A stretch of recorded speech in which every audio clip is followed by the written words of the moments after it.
peace and black power.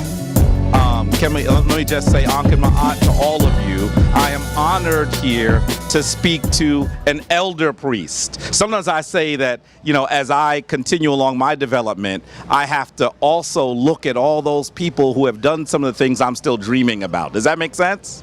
And so when I get a chance to speak to elder priests who have been doing this in the hood, not in a monastery somewhere, but in the hood for decades, they are as inspiring and as and they've really charted a course. They've blazed a course. So I'm honored to be able to speak to Baba Mfundishi here today.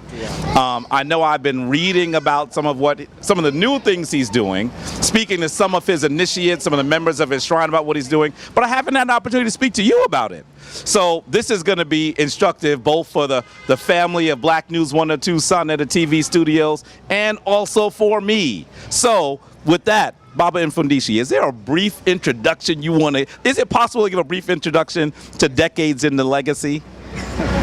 Well, Mfundishi just means spiritual grandmaster. So I'm a martial artist. And I eventually, I was started out in Bando, Burmese boxing, then to Kung Fu, and then came home to Africa when I realized that Bando and Kung Fu were imitating us. So I said, why imitate the imitators? That's right. Go to the source. And so I happened to be honored to study under Shaha Mfundishi Maasi and Mfundishi Talona. And the third Mfundishi was Mfundishi Tayari Kassel. I was the fourth Mfundishi, and so now there's a family of Mfundishis, okay, here in America who are teaching all over. I've had the honor of having 25 instructors, 5 promoted to master. My latest master was Haru Naket, Haru or Naket, who's in Brooklyn, teaching in Brooklyn, and he has his own system called the Tough System. So he is the last master that I've produced, and I'm still trying to create a legacy of several other, teachers before I totally retire. That's right. Okay. That's right. But my passion, I learned this art so that I can protect our spiritual system. And that is, see, to develop something and not be able to protect it, it's like not having it at all. And we've learned that lesson over and over and over again. We can look at Black Wall Street. We can look at Haiti. We can look at all these places where we did excellence, the personification of excellence, but we were not even in a position to protect what we were developing. Right. And so right now, my energy as a Kemetic spiritual priest is to take the legacy of ancient Kemet, build upon it. First go back and retrieve what we lost, because some of us don't even know it's ours. So go back and retrieve what we lost, then go forward with it into the future. So I'm not just trying to imitate Kemet. I'm trying to take the best of Kemet and then go forward and build upon that. Okay, so that's this concept. Right. And we're not doing Kemet religion. We're doing Kemet spirituality. So I'm not trying to put you in another box. Right. See, Christianity is a box, Judaism is a box, Islam is a box, Buddhism is a box. Some boxes are bigger than others, but they're all boxes. So I'm trying to say that, listen, we're not even confined to this planet. I know that's going to be a little deep for some people, okay? We're universal people, okay? We are beyond the earth, okay? But at least let's claim the earth, okay? So all that spirituality has to be intact. And so as I'm teaching the Medunecha, as I'm teaching the Kemetic spiritual legacy, that's the idea. And I want to try to make sure that we're talking about good character. If you notice, we see all the debates, we see people talking, we talk about people, I'm going to smash your ancestors, I'm going to smash your teachers. That's not good character.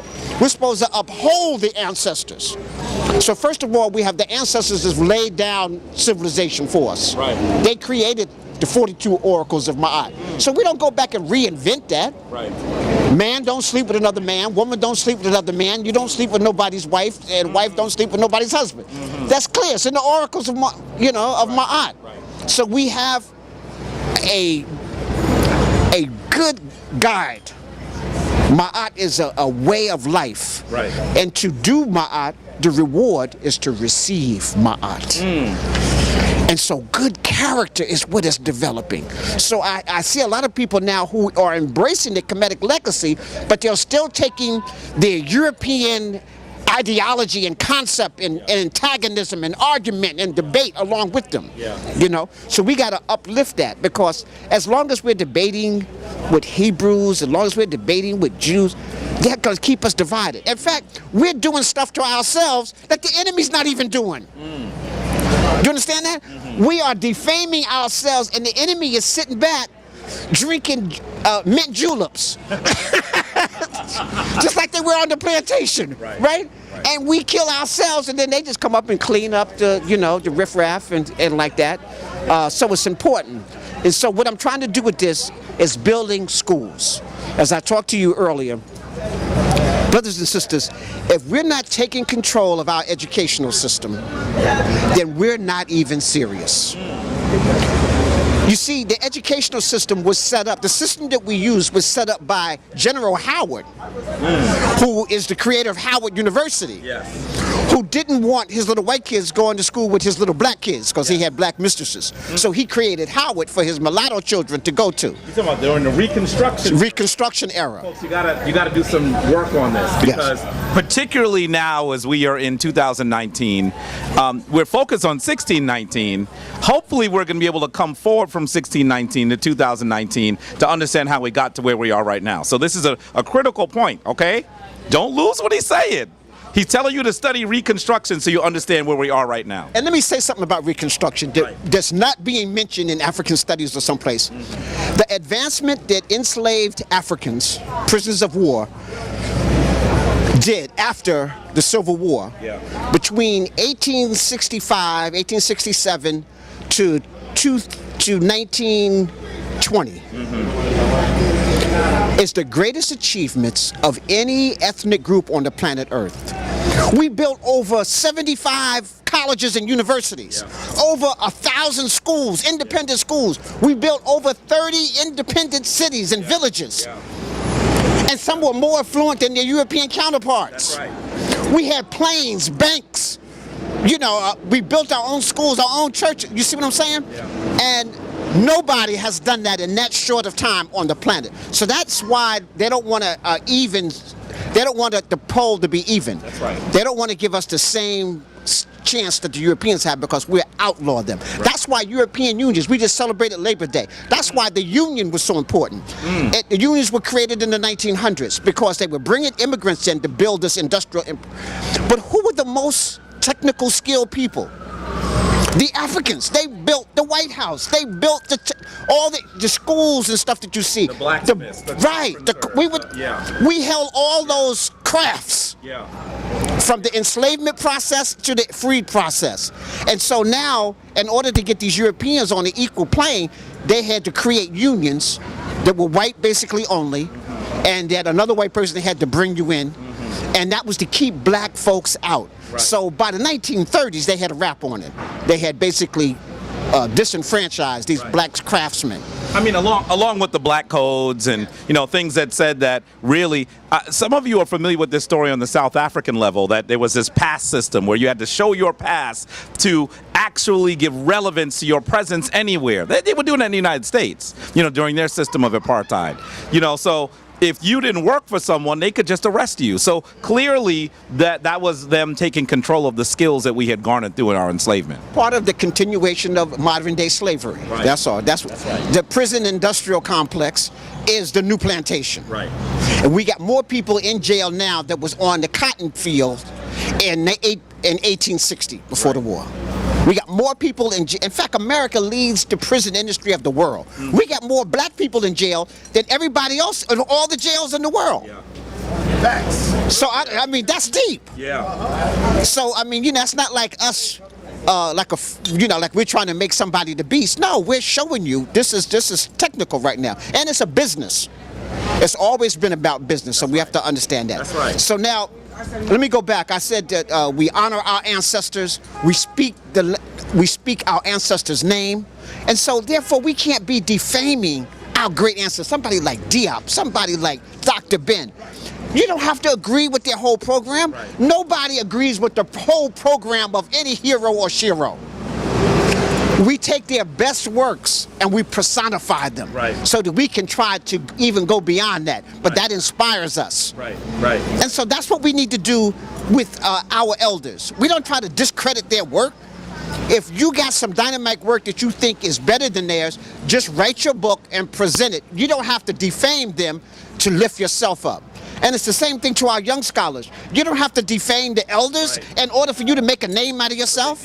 So I'm hoping these young scholars don't even mention my name in a negative way, because I'm working for the people. Well, they have, but... Yeah, I know, but I'm working for the people. I don't have no beef with them. I never thought I would end up saying this, but whenever I hear it, I get involved.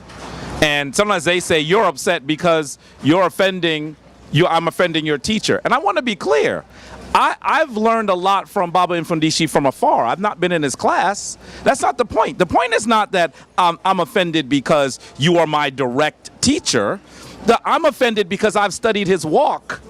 Since my walk began, he was already walking. One of the first gifts my queen ever gave me was his book. He was already writing. So that was one of the first gifts she ever gave me. So when I see people speak ill of things, and sometimes it's really small stuff, I'm like, even if he was wrong, that's so small, right? When they said stuff like that, I just posted on my Facebook, I said, a lion doesn't lose any sleep over the opinions of the sheep.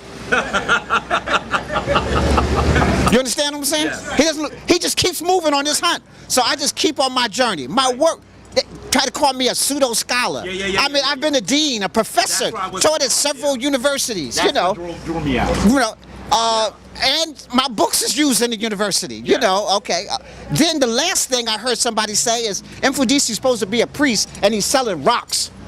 Obviously, they've never been to my table. They don't realize I got as many books as I got crystals. They don't understand I'm pushing my own book. They understand I'm pushing Dr. Ben, the scholars' books, Diop. I got all of their books here. And I'm helping people on their spiritual journey as a Kemetic priest. You know, so, and I list all the stuff that we're doing here. So apparently the person who made the statement has never even been to my table. No. You know, but again, a lion loses no sleep over what a sheep says or thinking. See, you know, I think what part of the challenge is that there was a point, and I'd like to believe I came up in that era too, because when I was a young person trying to learn, trying to really become a scholar, there was no internet, right? And the internet is an amazing thing, but it also poses us with several challenges. So in order to learn, I had to sit with masters.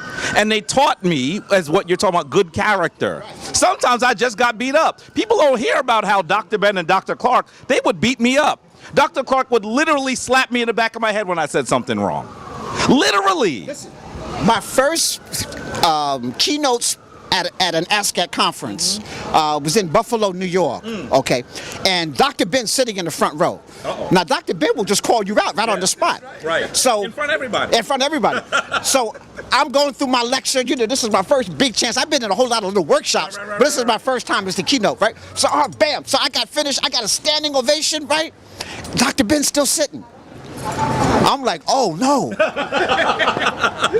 It doesn't matter that the whole audience is clapping and giving me a standing ovation and going, haru, haru, you know. So Dr. Ben, after it calmed down, Dr. Ben stands up and said, you didn't mention the goddess. There you go. You didn't mention the black woman. That's right. I said, but Dr. Ben, my lecture wasn't really on that. It was, you can't do nothing without mentioning the black woman. Right. So I had to go back to the podium, add 15 more minutes to my lecture, and then Dr. Ben stood up and everybody else stood up. See, this is the point. I hope you don't miss the point. The point is that when you stand with someone who has been in the legacy, and I'm not just talking about the Kemetic legacy, please don't confuse that. For a long period of time, they taught you how to speak, they corrected you, and they set you on your path. But in the time of the internet now, you could have your following without ever having to actually submit. To actually say, you know, well, how should I do this? How should I say this? You don't have to agree with everything. When Dr. Ben and Dr. Clark were my teachers, I didn't agree with everything they said. That wasn't the point. The point was they were forcing me to be better. And they did that. And so that's one of the challenges I'm going to say to you. What was the point of Dr. Ben letting letting his young students know about that black woman. Listen, Dr. Give a lecture about the greatness of the black man and the greatness of what we did without mentioning her. Dr. Ben was a reminder. He reminded me of similar stuff. I didn't get it in front of an audience, but he would say to me that what he was doing was reminding us that we weren't just teaching. We were also doing intellectual, scholarly battle against that which our own people have been indoctrinated against. So that's why he would remind us to mention the woman, because, there were European scholars that do decent work, but they forget the woman because that's not part of their social mores. Always enslaved their women. Yes. In fact, white women right now are enjoying the most freedom they've had since they've been on the planet Earth. Right. Did you hear me? This is a fact. That's a fact. Yeah. And they're veggie backing off of the struggle of the African civil rights struggle. We brought in those demands, those laws, those things, and the gays, the European women benefited the most from our struggle. At any point, right? So when I'm in Kemet, I didn't go into the rally, but I did hear them singing "We Shall Overcome." And let me just be clear, I'm not talking about Kemet, ancient Kemet, I'm talking about Egypt. The modern nation, when they had their civil war in 2010, they're marching, singing "We Shall Overcome." So yeah, we are the prototype of what we do is imitated all around the planet. When we rioted, they rioted in South Africa, they rioted in Tanzania, they rioted in Egypt. Yeah. You see what I'm saying? Yeah. So everybody's looking for us. Right. So this is what scares the European. This is why somebody, when Hoover was head of the FBI, he said, a black conscious person is the most dangerous person in America. Yeah, to prevent the rise of the black messiah. Yeah. You can electrify, unify the masses of black people. Uh-oh. Right. sa.neter going to say it verbatim. Okay, no, do I? No, but that's what I'm talking about. Yeah. And that's still on the agenda now. What? Anybody who's talking like we're talking, we're called a black identity extremist. Yeah. And you can go to jail for that. So you can have little Chinatown. Yeah. You can have little Italy. You can have little Palestine, right. But you can't have little Africa with and wearing African clothes, talking about educating yourself. What was MOVE? MOVE talked about we're going to feed ourselves and educate ourselves, and they're the second city to be bombed in America. But MOVE in Philadelphia, they was just in a house by themselves. They wasn't bothering nobody. Some people said that they were offended because their roosters would crow in the morning.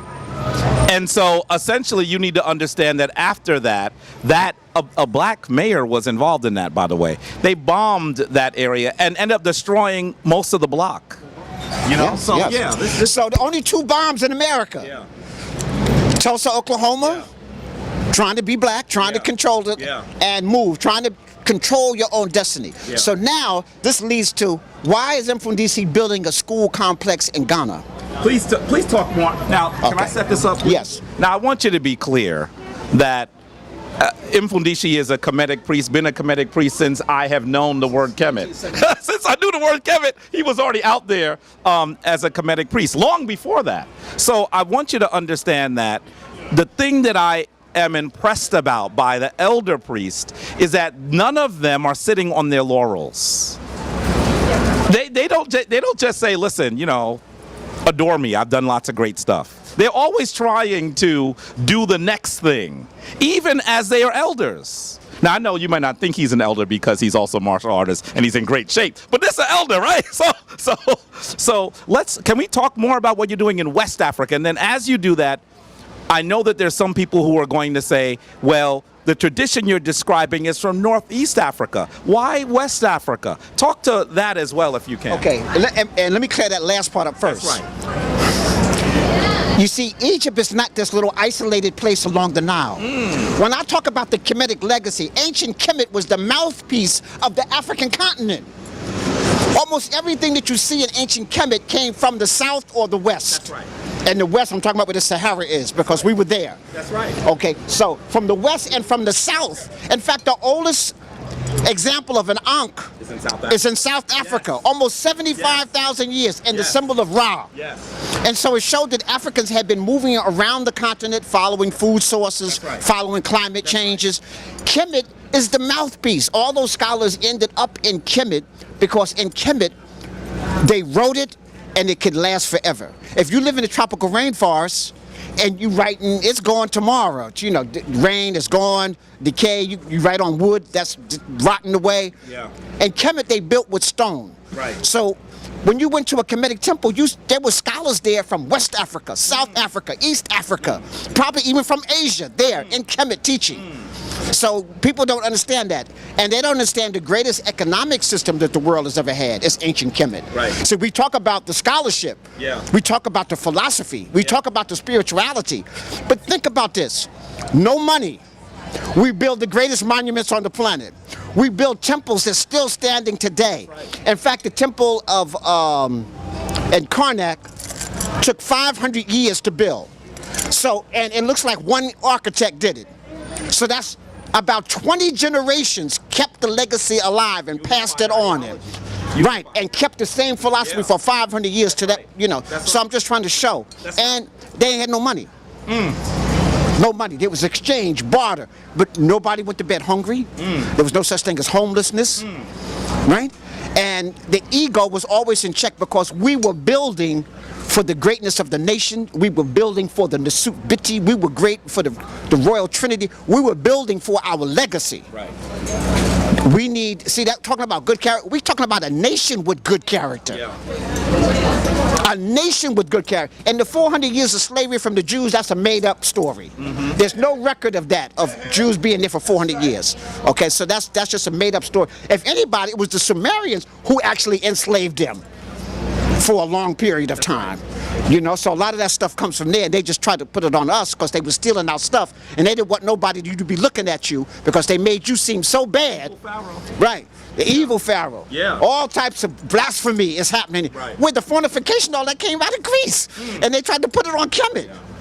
Okay, so we need to understand that. So now, all of Africa contributed to ancient Kemet.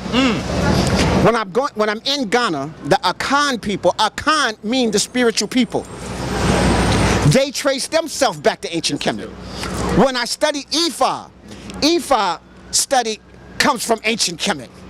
That's what they say. Yes, this is what these people are saying. What we saying. That's Right. what they say. You know, all these people are coming, so east, west, let's forget about all those borders. We've been migrating around Africa for hundreds of thousands of years. And let me talk about this. I'm talking about DNA now. Watch this.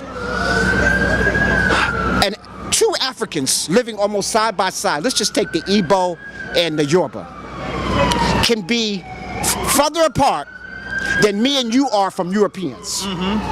Because our DNA is so ancient, the mixing, the moving around, that, think about it, we got the tallest people in the world ethnically, and the shortest people in the world. And they're still Africans. That's right. You know, so this thing of being an African is a real diverse concept. That's right. And so when we talk about ancient Kemet, I'm talking about a real diverse concept. I'm not talking about one little ethnic group, one tribe. That's right. That's right. Ancient Kemet wasn't a tribe. That's right. It was a nation of many people coming together, and it was synthesizing and pulling many people from different parts of Africa. And then as we got the invasions, they came in, and then those same people came out, moved to West Africa, East Africa, South Africa. And we can see the remnants all around, from Zimbabwe, all around. Still a Kemetic philosophy. So now, if we understand that we're still one people, and that Kemet was just a mouthpiece of Africa, it doesn't matter where I build in Africa. Right. As long as it's black Africa. Because I want to say something. We have something called the African Union. And we got Arab countries, Islamic Arabic countries, that are enslaving Africans as we're talking. You can buy African for $200 just like you could in 1860. That's right. And they're part of the African Union. Yeah. But they denied Haiti admission to the African Union, who's more African than many of the African countries. Yeah. So you see what's happening? So we have a problem even with the leadership on the African continent. That's right. You see, watch this. I'm going to give a parallel.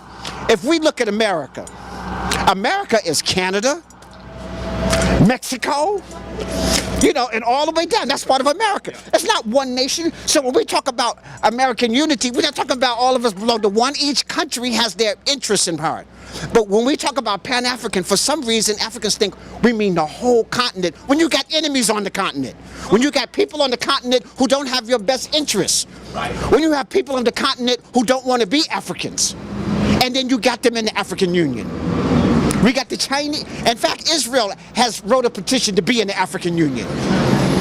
You see what I'm saying? So we have to redefine even what African unity is about. Right. It's not just because you're on the African continent. It's because you're a black African and you believe in the sovereignty of the independence of Africans to be sovereign beings, and that we love and work with each other. Okay, so that has to have, Pan-African has to be around that. Yeah. And we got to erase the borders of 1884 and 1885, the Berlin Conference. Right now, Africa can never free itself with those borders. But I want to say something positive. They're moving at a tortoise rate, but they're moving towards erasing that. For example, now they have just passed a law. If you're a citizen of any African country, you have free movement. You don't need a visa to go to the country next door. That's the good thing the African Union has done. Right, so It's that's flawed. Right, it's flawed, but that's a step. Yes. And they're trying to do a trade, they're getting rid of the trade taxes. Okay, so that when I'm in Ghana and you're in Liberia, there's no taxes in our trade. It's free, just like we're the same country. So they're doing that. Only Nigeria and South Africa haven't signed that. And probably they haven't signed it because they're still in the pockets of the Europeans. They're the two biggest economies. They're the two biggest economies because the Europeans controlling that. Let me get that right. Sure. I gotta ask him this So question. come over. I want You can be in the camera. I want to ask you this question, you and Brother Jabari. Being that you just got back, Jabari, from Ghana, talk about the most painful part of Ghana with the images and stuff like that all around Ghana. I've seen the pictures you sent me with these white Jesuses and white Christ. Talk about that aspect of it as well. So when our people get over there, don't be shocked when you see these white images over there. Absolutely. And what do you think we need to do to really abolish that and get it right back to, because it's getting ready to get colonized again over there. Well, I think that first off, just to tee this up, and I know Baba Mfundishi is already familiar with it because he travels in Ghana more than I travel in Ghana. But just to understand, when you go to Ghana, you're going to see large billboards with the Tom Who, the European Jesus all over the place, European Mary, and Africans who still are beholden not just to the image, but to that tradition. And in fact, just a few years ago in Nigeria, just a white dude, a Tom Who dude in sandals and a robe, was walking down the street, and he was mobbed by dozens, if not over 100 Nigerians, thinking that the second coming had occurred. So there's a challenge there, and I think we're talking also about the fact that sometimes we look at our enslavement and don't understand colonialism. So what's your take on all of those images that you see? First of all, we have to understand, in 1441, if you had went to West Africa, you would see no image of Europeans. We deified our own images, our own culture, our own spiritual system. In order for Europeans to claim they are superior, in order for them to be on top, they have to have somebody on the bottom. Right. And in order for somebody to stay on the bottom, I got to make you think you deserve to be on the bottom. So then we rewrite the books. We put the image of God white. So then we even say that black, the father of psychology said that everybody was white and that black is a disease. That's the father of psychology. Yeah. Okay, so I'm just trying to show you what they did. So they reversed this. They had to create Egyptology because they knew it was black. Because Volney had already said the people you are enslaving are the ones responsible for civilization. Watch the book Ruins of Empires, who he's referring to. Right. This is the French Ruins of Empire by Volney. Count Volney. Okay. So we have to understand it. So they had to create a doctrine. So when they came in, the idea is that we need to take control of the educational system. Right. We need to take control of their religious system. Yes. We need to leave the image of God looking like us because we're saying we're superior. So we have to make them in an inferior position. Now, that's still happening today. Today, the media has just and the invention of the media has just done a better job of messing our minds up. Yeah. And so they've created, you have to understand, Dr. Amos Wilson was famous for this. He said, the Europeans have created excellence for us. And we see each other through European eyes. So what Europeans fear, we fear. So we begin to fear ourselves. So Ghana is just a product. I want people to understand it's not just Ghana. For example, in Rwanda, the president of Rwanda closed 6,000. Now, can you imagine how many churches got to be there for him to close 6,000? For messing up the minds of his people. That's right. Look at that. That's right. That's right. So you see, so Ghana is going to have to fall into it. But right now, because their heads of state are Christians, that's not going to happen until you get a whole new generation in. That's right. So this is why building schools is important. When I lectured at the University of Ghana in Legon, Dr. Kumbone was the mediator and the one that hosted me, right? The Africana Studies Department. When I finished the lecture, the Ghanaians all stood up and said, this is the best lecture we've ever heard. But they said, you have to admit, this was radical for a Ghanaian. The guy said, if I do what you're talking about, my parents will kick me out the house. Listen, my partner Yao told me when he was coming up, if he was on his way to church and they saw a white person, you could turn around and go home because you've already seen God. That's the statement that they make. Yes. I didn't believe that. I thought Yao. It's a regular. I thought Yao made that up. So I just asked some random person, and they finished it for me. You see a white man on the way to church, you can go home because you've already seen God. Yes. Yeah. Okay, so that's deep. So we understand. See, we're here in America in the belly of the beast. But let me say this.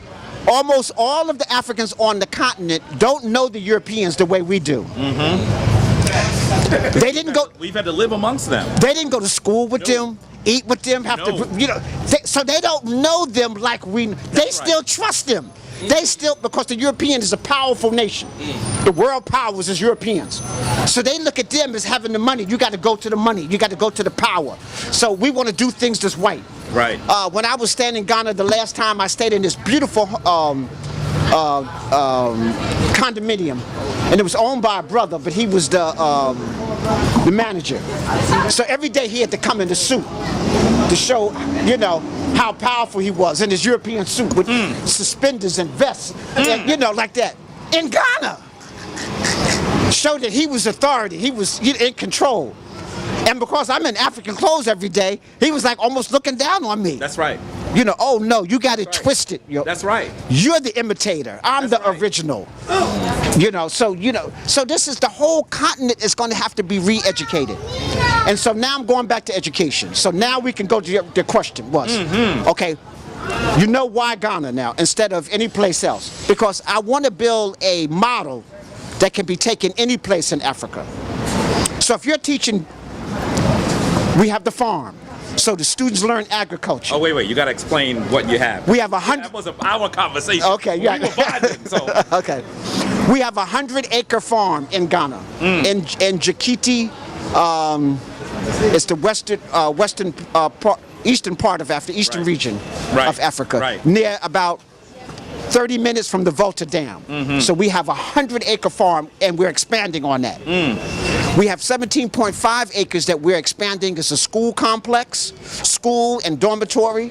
Then we have a healing center. We got 3.5 acres that's just a healing center where we have little cottages where you come in to get healed. You know, so I'll be bringing groups from America coming back home to get healed. Don't just come back home. Come home to get healed. Do some work. See, because you'll be bringing your craziness to Africa. Yes. They already crazy. That's right. And two crazies don't make nobody sane. It makes a mess. Yes. Okay, so we got a healing institution and then a cultural institution because the indigenous Africans don't know their own culture.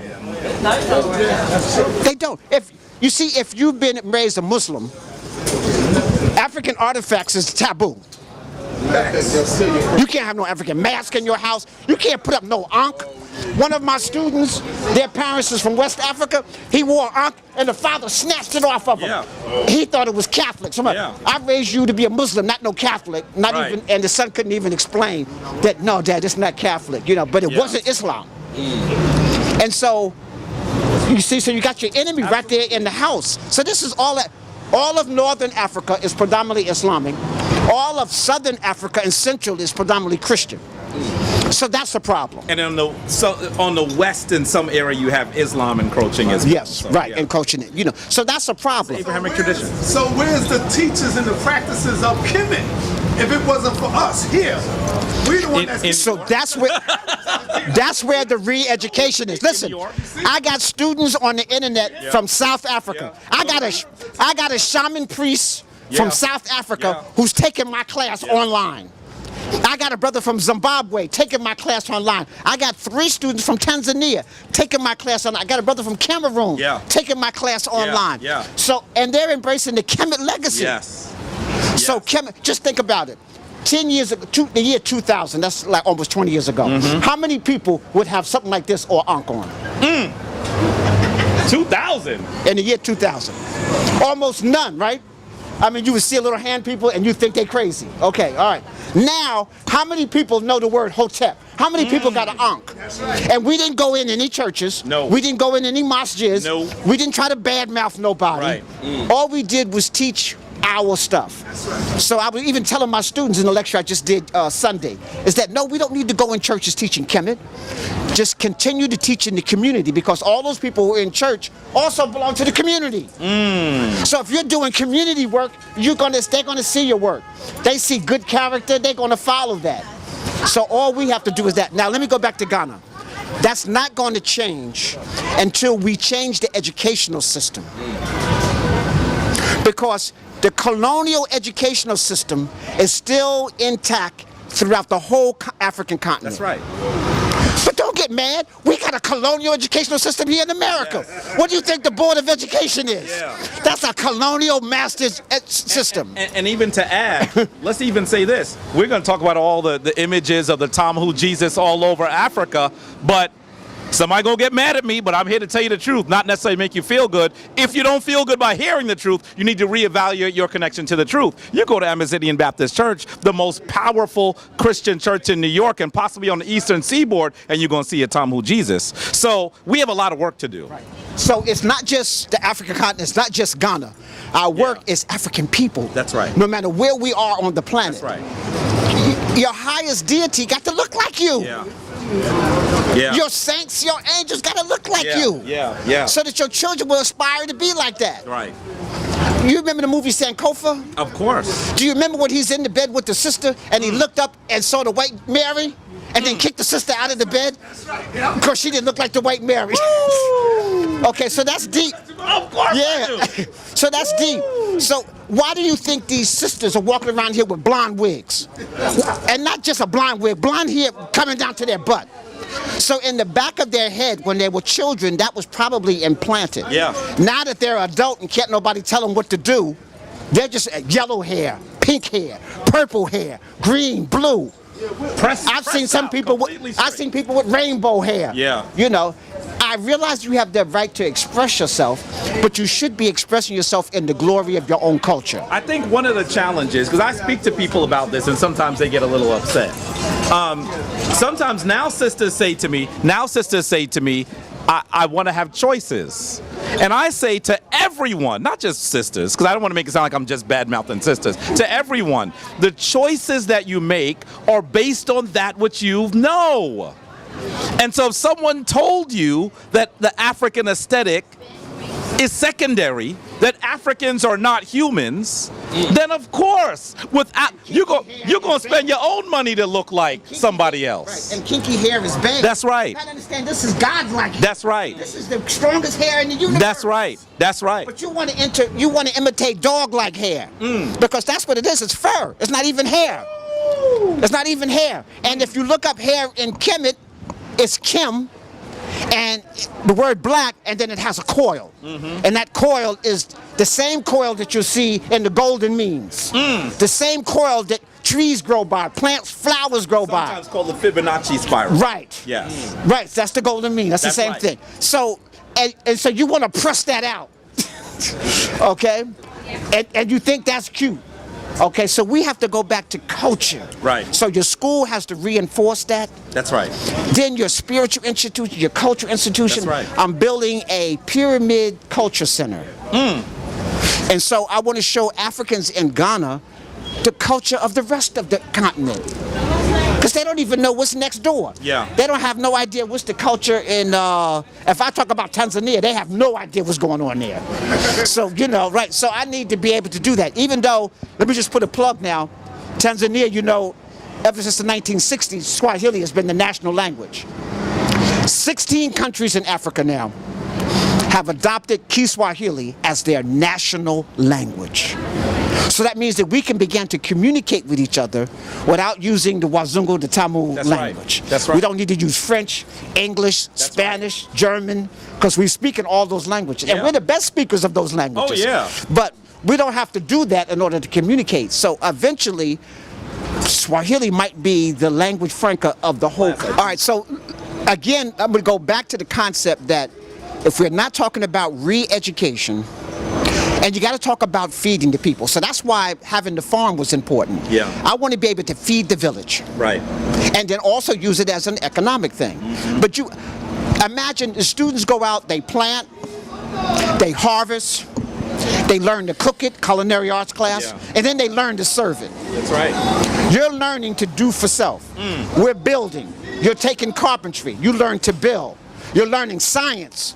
You're learning sacred science because you're architecture. You know, you're learning all of that. And then you're learning to put it into practice. Okay, so the science has to be practical. The science has to be in tune with the universe. Okay, so that is extremely important. So we're making sure that that's done in the school. But also, we're still talking about modernization. Right.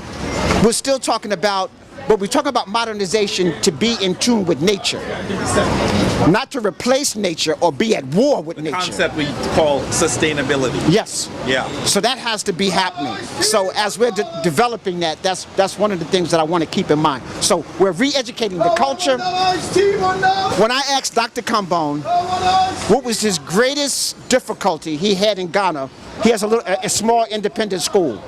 Is it the government? Is it the church? Is it Muslims? What's your greatest opposition? Right. He said parents. Wow. Parents. I've taught at 3 independent African schools here in America and sat on the board, CB, the Council of Independent Black Institutions.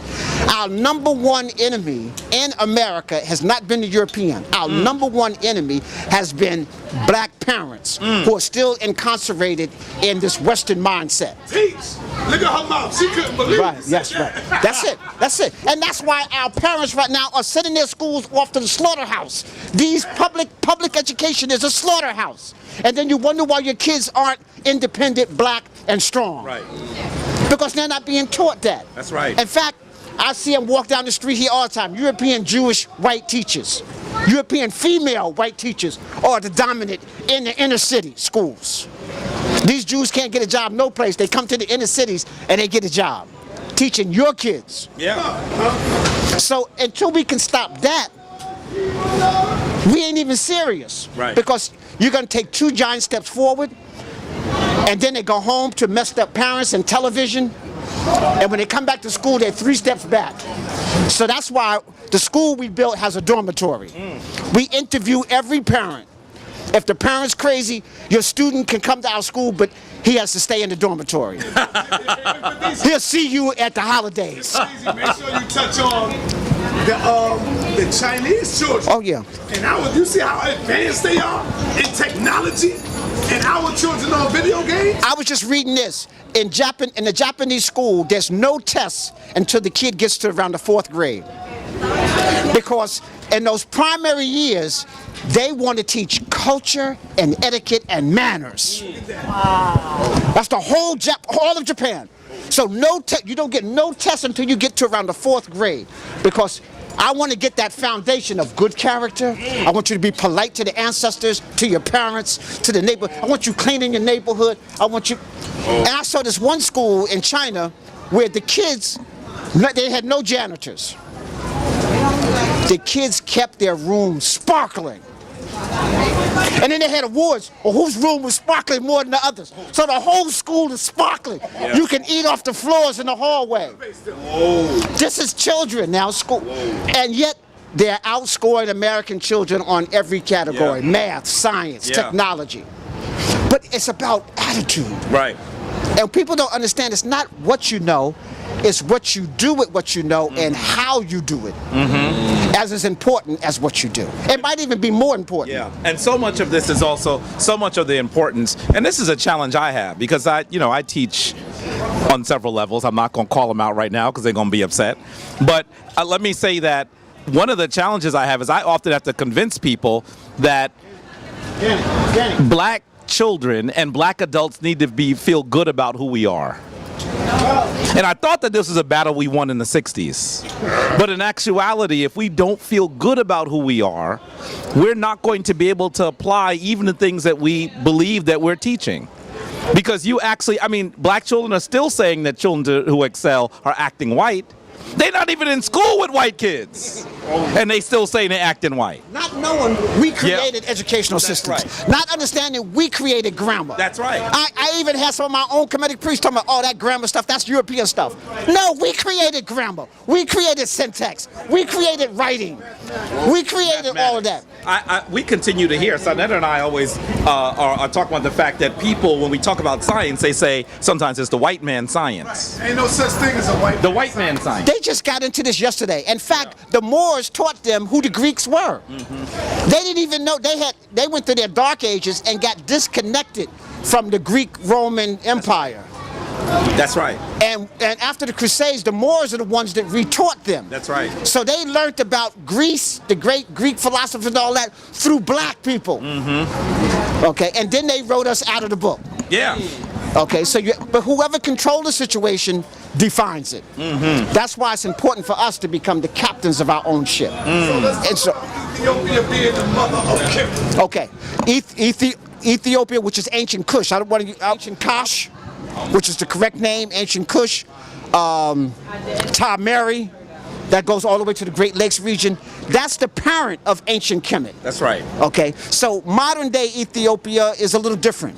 So let me state this here. When I go to Ethiopia, sometimes I'm a little upset about certain things. Yep. You want to talk about your history don't start till Queen of Sheba and King Solomon come together.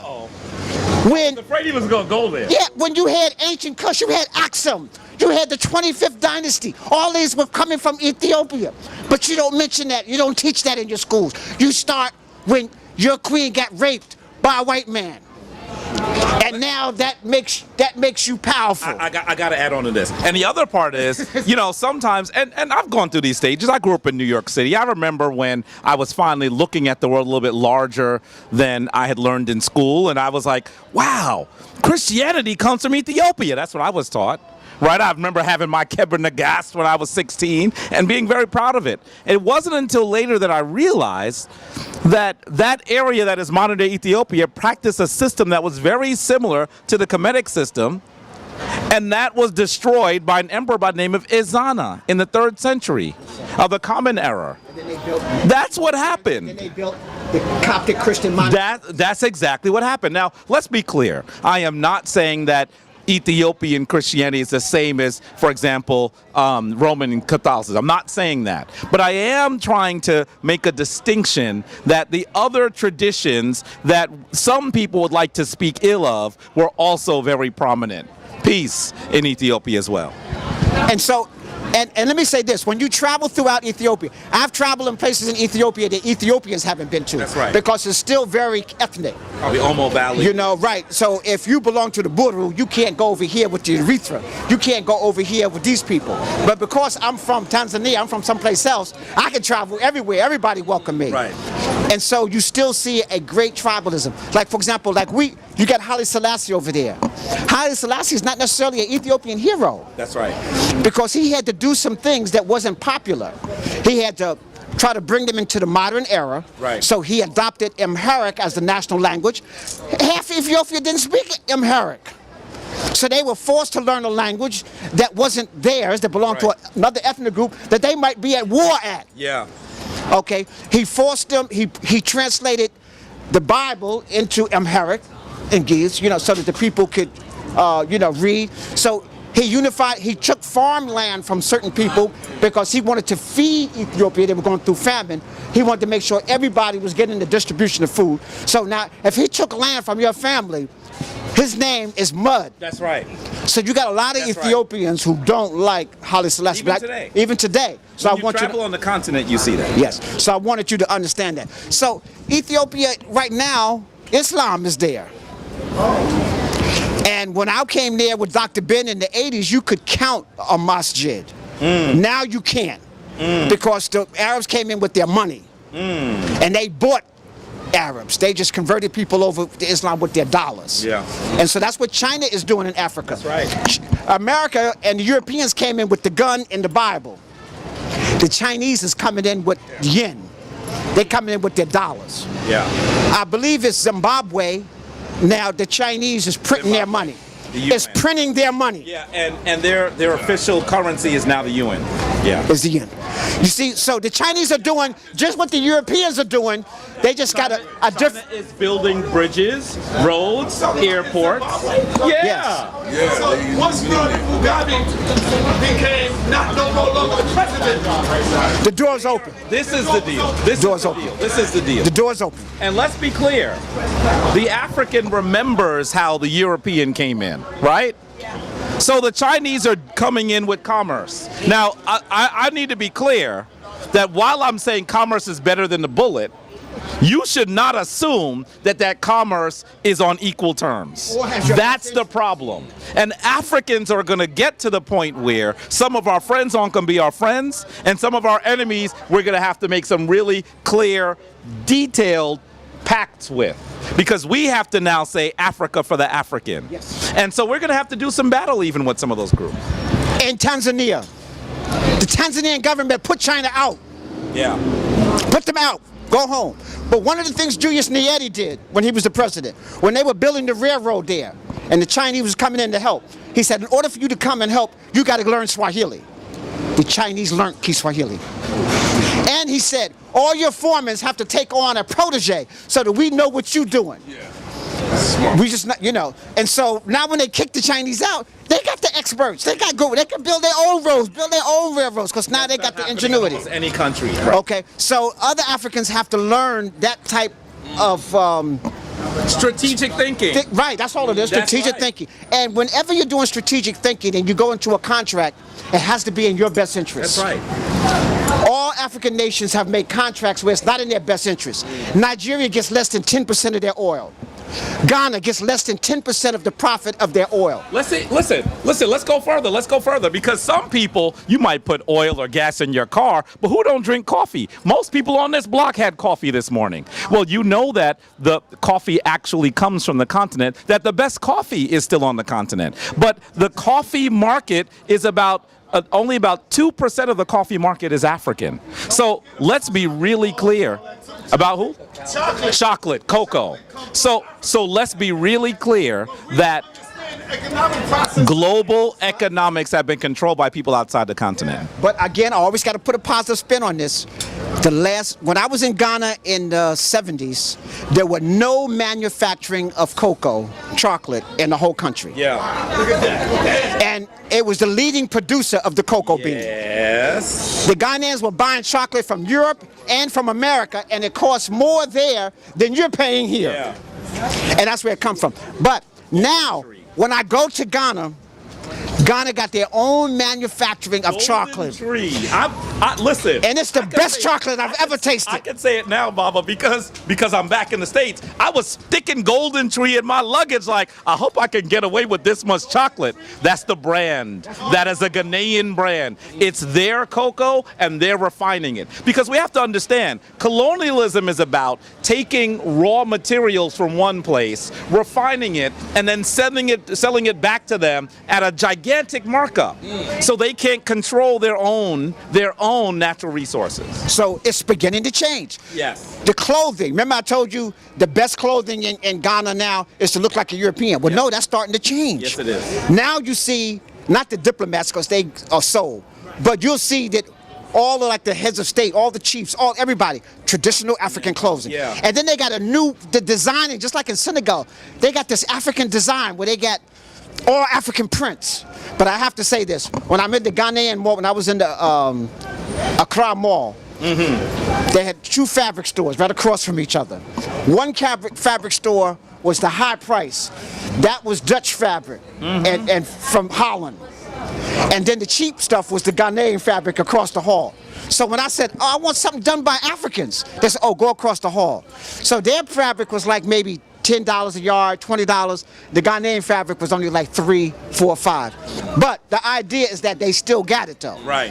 The European manufacturers have put the African Ghanaian manufacturers out of business. Yeah. Because a lot of the African prints you got is coming from Holland, coming from Germany, coming from China, coming from India.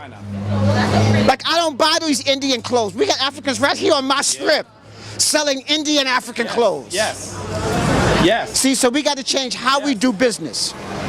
You know, you heard this many times. The Asians keep their dollar in the Asian community about 20 days. The European Jews keep the dollar in the community about 12 days. Regular Europeans keep their dollar about 10. Africans in America keep the dollar in their community 6 hours. Yeah. 6 hours. One day, he said 6 hours. No, 6 hours, bro. Yeah, that's true. So if you commute, you don't even get home with your money. Some of us, listen, what do you think window shopping is? Yeah. We invented that word, window shopping. Because you shopping for stuff, but you don't got the money for it yet. So as soon as you get it, you're going to get it. Right. So we spending money before we got it. So we got to learn economics. Yes. Economics. So this is why even in the shrine, I really impart manufacturing and distribution. It doesn't matter who invented it. Right. I used to do these in the 70s. I used to go around to all these schools teaching about black inventions. The 80s I used to do it. By the 90s I stopped doing it. Because it doesn't matter who invented it, it matters who controls it and manufactures it. Garrett Morgan created the traffic light, the gas mask, and about 12 other inventions. Right. He sold the traffic light to General Electric for like $5,000 or $50,000. $50,000. A lot of money. A lot of money then. But $50,000 go. General Electric splintered off to over 1,000 multi-million-dollar corporations, and black people get none of that money. That's right. And now traffic lights are all around the world. And I didn't even know black people invented it. That's right. I mean, traffic light, refrigeration truck. That's the other thing he created. We created that. So when you see that folks are able to carry food for long distances created by an African. Right. The air conditioner, an African. The lawnmower, African. See, but are we manufacturing it? So when we do, can you hand me the sa.neter cards over there? You see them? Right. They're right in front. Those boxes right there. We created our own sa.neter cards for teaching the language. So we have the alphabet, volume 1, biliterals, volume 2, triliterals, volume 3. Then we got the neteru, and then we got sentences where a person can learn. We manufacture these cards. Joy, pull them out. Just hold them up so people can see. Look at the quality. $25 a day. Beautiful. Look at gold trim. Now, I didn't even know he did this. Gold trim. Look at this. The best binding. Oh, yeah. The best, because in ancient Kemet, they did quality. So you can learn the sa.neter through the flashcards, and then all you need is a teacher to help you like that. And we had them printed. We're distributing it, and we're traveling all over. We in Ghana. Professor Kambone is using our cards. Is teaching sa.neter in Ghana. And so when I go back, this is what we do. So everything we do, we just created a map you need to see. Woo! All the correct African names with the sa.neter next to it in the proper spatial perspective of the map. Right. Of the whole Happy Valley. All the way from Kemet to Lake Nwanza in Tanzania, all the way up. And so we put all that, because when you go to the museum, you know, it says prehistory, and it's got Greek and Arabic names for all the cities. Those names didn't even exist. Wasn't no Greek and Arabic when sometimes in some instances for thousands of years. Yes. Thousands of years. So I'm trying to get Africans. It's good that you're an inventor. Right. But it's who manufactures it and who distributes it. Who controls it? The European Jews should show you that. Yeah. They in control of your distribution. They making money whether you making it or not. Yeah. The manufacturer, he don't even care if you can't sell it, because he getting paid to manufacture it. Whatever you produce, whatever you invent, you get with some other Africans who help finance you. You make sure you're the producer. I'm doing my book. We have it printed. We have it manufactured. My book, Spiritual War, is on its third printing. Brother got both of your books. It's on the third printing. I got Dr. Leela Africa and them. They are producing it. We distribute it and present it. Okay. That doesn't mean we're still not in the European market, because you can still go to Amazon and buy it. But I get paid for that. Right. Okay. So we have to learn everything we do. Get with black inventors. I don't want our moviegoers, our artists, our singers. You got to take control of your industry. Right now, the music industry has been hijacked by European corporations. That's right. They own jazz. Yeah. They own hip hop. They own our music. They own R&B. Gospel. The gospel. They control. We have to take control of our music, our entertainment. I know they're talking about a new basketball league, the African basketball league. I think Barack is involved in it or something like that. But how come we don't have more owners? We got about 3 or 4 now. Right. But it's starting to change. We got to get into it's who controls the market. Now, I know Africans in America are scared to go back to Africa. They go, you just like Malcolm said. Malcolm said it 40 years ago. Where I'm gonna get a better job than I got here. Where I'm gonna get better clothes than I got here. Let me say this here. For example, in Ghana, where we're going,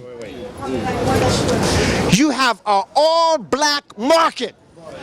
Every business you do in America, you can do in Africa. I'm gonna say it again.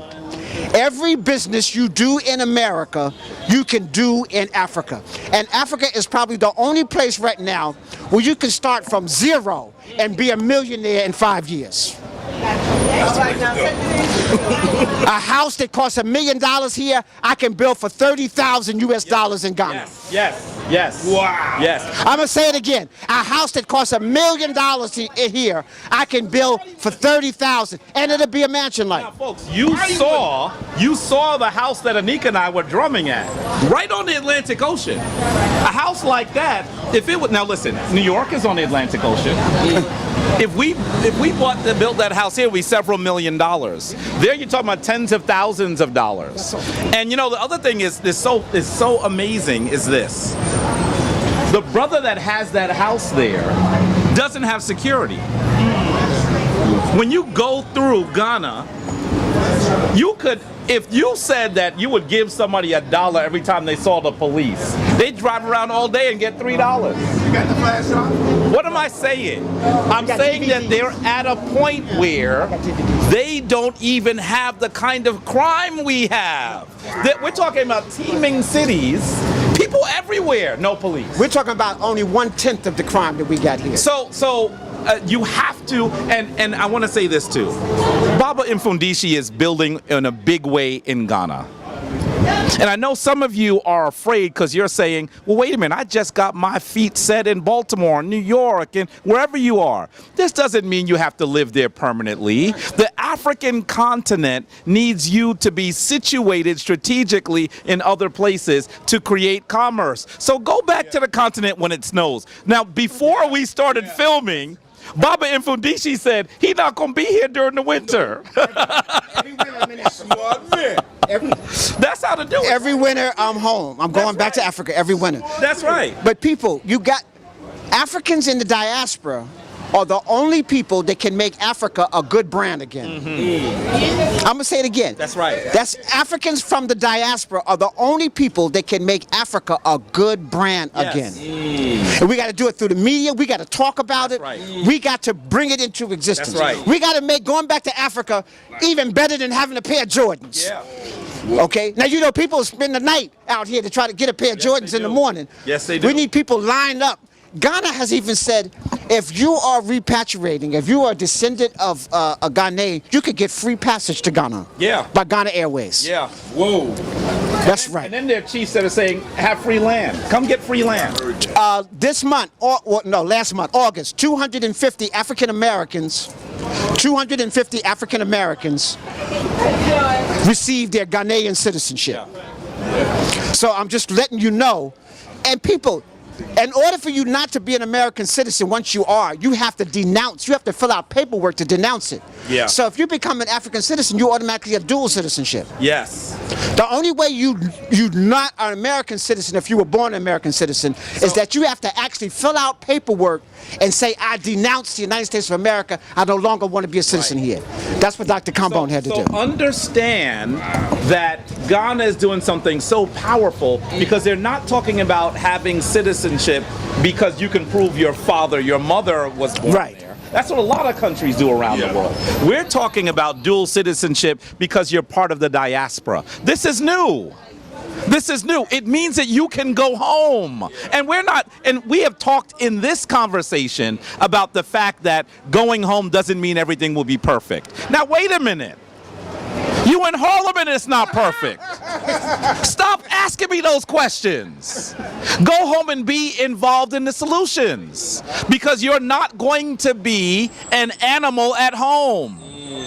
Go home and be the African that you are. So we have to figure out how to do this. Now listen, I told you that when I speak to the elder priests who are still elevating the game. The elders, they still elevating the game. Baba Mfundishi is ahead of where I am in my Ghana journey. And I'm learning from him. Because I know Anika and I were going to have our home in Ghana soon. Soon. You gotta get involved. You gotta get involved. And recognize that going home, you're not going to be a pauper there. You can develop commerce, you can be involved in the solutions, and also find ways that you will go home and make money. We're not talking about going home as a poor revolutionary. That's not what Baba Mfundishi is talking about. I'm talking about just even in Ghana, your dollar is almost 6 to 1. Yeah. Almost 6 to 1. It was 5-4-5 when I was there. So that's 5.5. Yeah. Almost 5.5. 5-4-5. So that means if you give them 1,000, they give you back 5,500 CDs. Wait, this linen shirt, which I love, fitted linen shirt. You know, I paid $7 for it. Now watch this. I got a whole African suit on. I got a matching hat, matching shirt, matching pants with the trim. Yeah. I paid 50 CDs. Yeah. 50 CDs is $10. Less than $10. This same suit here in America is $200 from the same Africans here. So what should you be learning? He's not saying go home and save your money. He said create commerce. That's what he's saying. Create commerce. Create commerce. And we have to do it among ourselves. Right. And we got to do it before the Europeans catch on, or they're going to make it against the law to go to Ghana. Listen. You know, they're going to be charging you a tariff to go home. So you can do it now, brothers. And like Brother Jabari said, if you got a home here, keep your home. Yeah. Have a home in Africa. Yeah. The Europeans do it. Yeah. They got a home in Europe, a home here. Yeah. And you go back and forth. Listen, the economy is global today. There's no need for you to think you have to just be in one place. And we're the only people that can make Africa great again. Right. Now, I know some of y'all, I ain't African. If you take a DNA test, I don't care if you're a Hebrew Israelite, I don't care if you're a born-again Christian or more, if you take a DNA test, you're going to be just as African as I am. That's right. Okay? That's right. So let's cut to the chase. But that's the white man's science, Baba Mfundishi. No, we probably DNA spliced before the white man. That's how the white man probably got here. Okay? What was the DNA splice? And let me say that. You don't have to invent something to take advantage of it. That's right. That's right. Be in control. Right. Be in control. You have to be, if you're doing symptomatic thinking, you find out what is strategic and what is good for you, and then you do that. Right. Right. Right. Okay. So we have to think symptomatically. We got to talk about making all contracts in our favor, and we have to make Africa and ourselves a good brand again. You got to feel good. When the Europeans come by here, they want to take pictures of me. Yeah. I travel Europe all the time. I don't want to take pictures of no Europeans. So when they look at me, they think two things. They say, dog, this is one of the ones that got away. Or this is our former teachers. Yeah. Because when they come here, they realize I know what I'm talking about. You know, and they want to buy something to say. Tom, who on the character looking at his? Looking at his. Yes. Yes. Yeah. So African people, don't be ashamed to be African. That's right. Don't be ashamed to be black. I know some of y'all got tricked out of being. The universe is 95% black. Black matter and black energy. It's and you're ashamed to be black. You don't want to use the word. We got to come together. Yeah. Even if you don't want to be black, let's just come together. Right. And let's work together. We all got to eat. Yeah. We all need clothes. Yeah. We all need to protect our families. Yeah. We all need some land. Yeah. Land is the only thing ain't nobody making no more of. That's right. And Africa has the best real estate on the planet. I'll say that again. Africa has the best real estate on the planet Earth. We have the greatest mineral resort. We're the third largest population on the continent. Yeah. But by 1950, we will be the largest. I mean, by 2050. Because we're having babies at a greater rate than anybody still. So they have decimated through slavery. He's saying we're going to pass China and India. Right. As the largest number of people. Right now. You see, Africa is not. Right. So we got to be thinking manufacturing. We got to think of inner structure. The reason why so many people are being enslaved trying to get to Europe is because they don't see a future. The youth, some of them don't see a future. Yeah. Some of them got degrees and still can't get a job. So the government has to be talking about creating industry. Yeah. So that was the beautiful thing about ancient Kemet. Right. If you weren't a farmer or had your own business, you worked for the government. Yeah. You know, you were in building construction. Yeah. So the government was able to subsidize if you didn't have that entrepreneurship on your own. Right. Africa is not doing that. No. Africa has to be able to do that in general. So unless you have some closing remarks, I want to say we had a wide-ranging interview, and I want you to understand. We talked about Kemet, we talked about West Africa, and we even posed you Ethiopia. We even posed for you a direction to move forward in. And so when you speak to the elders, when you speak to those people who have been doing it and still try to elevate, you're going to learn something. So he mentioned a lot. I try to put in some footnotes every now and then because he was vibing. I don't want to stop him. So you got to go back and do your research now. He mentioned some books you need to read. You have to get C.F. Volney's Ruin of Empires. You have to get that. He talked about what was going on in enslavement in the continent. Look at Nima El-Jabir's pieces on CNN to look at what's going on around enslavement on the continent. You'll even hear about look at this. Look at Jacob Crowther's Intellectual Warfare. By the way, it's a powerful strategic book. that's what we're in now. That's a strategic book. Say again? You didn't read that yet. Oh, stop it. Stop it. Everybody. Is there anything Jacob Carruthers have ever written that I haven't written? A staple. You got to read this. Stolen Legacy. Yes, Stolen Legacy. European. That's right. Philosophy. That's right. Greek philosophy. That's right. Stolen African That's right. philosophy. And people, even when we read this, the Pert M. Haru, you need to learn the sa.neter so that you can make the corrections that Budge has made. Yeah. I can turn to any page here and make some corrections in Budge's work. And let's be clear, that doesn't mean that his translation is horrible. Right. You need to read it. Don't wait to buy it because you haven't taken his class yet. Buy the book and then take the class, right? Take the class and then make the corrections. That's right. But you'll have the foundation down. That's right. That's right. And you'll see that every spiritual system on the planet is borrowing from our stuff. That's right. So people, when we say ancient Kemet spiritual system, we're not trying to badmouth the Hebrews, we're not trying to badmouth the Moors, we're not trying to badmouth Christians, we're not trying to badmouth Muslims. We're just saying that all of those are foreign cultures. Come home to your culture. Learn your language. It doesn't mean get rid of your old language. We're not saying never speak Arabic again. You have to be a global person. Right. You know, this is a global economy we're in. And so be international. In fact, we're the most cosmopolitan people on the planet. Yeah. So we're saying still be global, cosmopolitan, but learn your stuff first. Yeah. This is an emergency, people listening to this. Right now, Africans on the planet is in an emergency state. If you get on the airplane, your airline stewardess will say, in case of emergency, an oxygen mask will fall. Put your mask on first. Before you help someone else. So Africans, put your mask on. Learn your culture, learn your history, learn your identity before you start stretching out. Yeah. Powerful. I just want to say, dua, dua, dua. divine thanks to the elder priest, Baba Mfundishi.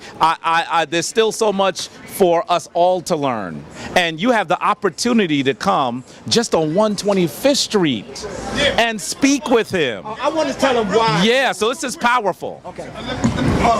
Some people. What I want you to do is let the people know where you. Give me that.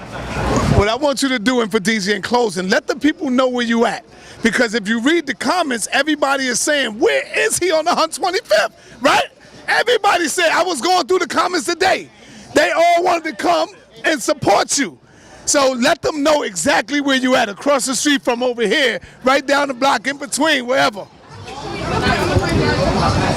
First, I want to tell people why I'm on 125th Street. 125th Street is the second most traveled street in New York City, in Manhattan. I'm going to say it again. 125th Street is the second most traveled street in New York City. Yeah. Everybody who comes to New York, I don't care what ethnic group they are, have to come to Harlem. They got to go to Apollo, and they got to walk down 125th Street. So, see, I don't want to be like the internet scholars or even my colleagues at the university who you don't have access to them. So you only see them at a lecture. Right. You only see them on YouTube. Yeah. I'm here on 125th Street 6 days a week. Yeah. Anybody can come up and ask me a question. They can come up and get my book. They can come up and get an autograph. I have people traveling here from California, from Mexico, from every place just to come and take a picture. Right. I want to be here for them. Right. So that's why I'm on 125th Street. I'm between Malcolm X Boulevard and Adam Clayton Powell and Dr. Ben. Yeah. Now this is a strategic place. I'm looking where it used to be, that used to be Malcolm X's office at the Teresa Hotel. Right here, I can see it from where I'm standing. Adam Clayton Powell on this corner. There used to be the Tree of Life bookstore. Dr. Ben's office, I can see where it used to be from right here. I met El Haj Malik, Malcolm X on that corner right there. Woo. So, and I used to have my culture center. Walk up and down. Right. So I'm in the middle of a historic area. So hopefully one day I'll have a little Mfundishi sign up. You know, he was right here. Yeah. You know, but Yeah. But that's the access. Now again, I'm on 125th Street between Malcolm X and Adam Clayton Powell and Dr. Ben Boulevard. Yeah. I'm across the street from Whole Foods. I'm across the street from Whole Foods and Victoria's Secrets, right up the street from The state office building. State Office Building. So we're in the middle of the block. The address actually here is 121 West 125th Street. And I'm here usually 6 days a week, Monday through Saturday, no Sundays, no rain. Yeah. So if you come out here and it's drizzling and you don't see Mfundishi, don't cuss me out. No rain, no Sundays. Yeah. Okay. I offer classes on the internet. I have classes at my shrine. My shrine is right here on 135th Street, actually right down the street from Jabari. Yeah. So we both have classes that you can come go to. back and forth. Because we're a Kemetic spiritual system. Yeah. And so my students go over his students come to mine. Just Sunday, some of them came early to Kemetic Ascension. They were looking at their watch. I was like, you know you gotta go. They went over to Mfundishi and they came back and they were like, this is beautiful to be able to meet everybody. I'm not trying to steal his students. He's not trying to steal mine. It's one community. It's one community. Right. And that's beautiful. And we shared the spring equinox together a year ago at the Tekken. Yeah. And that was beautiful. We had the two shrines. People still talk about it. We got to get all the shrines doing it. So I want to put this last plug in. Yeah. For the winter solstice, I'm inviting you on TV to be a part of us. We're doing a winter solstice at a ballroom right here in Harlem. Woo. And it's going to be Winter Solstice Mini sa.neter Conference. Wow. And I want a speaker from each of the shrines to do a presentation at that. Wow. Okay. We gonna do it. You gonna do it? You know where it's gonna be yet, or? No, we're still negotiating. Okay. Yeah, because I needed an auditorium and I need a breakout. That's right. You know, that's for right, classes. That's right. That's okay. Right. We didn't have the sa.neter conference. It was canceled because there wasn't enough participation. Right. But we got all these people who claim in Kemet. So I need every shrine to participate in the sa.neter conference. That's right. Because we all need to be learning the language, using the language. That's right. Because listen, we're going to hotep people to death. Oh my goodness. There's other words in the Badu language other than hotep. And Uncle Sa.neter. Yeah. Believe me, y'all, there's other words. Okay? What that mean? Uncle Sa.neter. Life, strength. Look, remember I said we produce our own stuff? I had the cloth printed in Ghana, and then we embroidered the sa.neter on it. What does that mean? To live, to have all life, all prosperity, all health. Okay. So again, we're into, and people, when you come to my crystals, 90% of my crystals are from Africa. Yeah. From the continent. I have the brothers come from the mines and bring it here. You know, so, and it has our energy on it. You go downtown, you got Wazungu bad energy, and then you overpriced. Talmud down there. Right, so come home to Harlem if you're into crystals. And I know some people are saying, oh, we don't believe in that hocus pocus stuff. Crystals is like gravity, it's energy. Gravity don't care whether you believe it or not. Gravity don't care if you care or not. It does its job. Each of these crystals do the same thing. They don't care whether you believe it or not. Energy is still being emanated. There would be no technology today without these crystals. And so people smoke on that. We want to say dua, thank you to Baba Mfundishi for enlivening us, educating us once again, and also entertaining us. He's hilarious too. So I really need to say, family, follow and study from the elders. They're still here and they're still doing work. And then more importantly than following, he's not going to say this, more importantly than following and learning from them, support them, because that's the only way he's going to be able to continue to do the work. Come here and support him so he can celebrate you while he's teaching you about you. So with that, I want to say Uncle sa.neter, now that you know what we're talking about, and peace to the black family. Peace.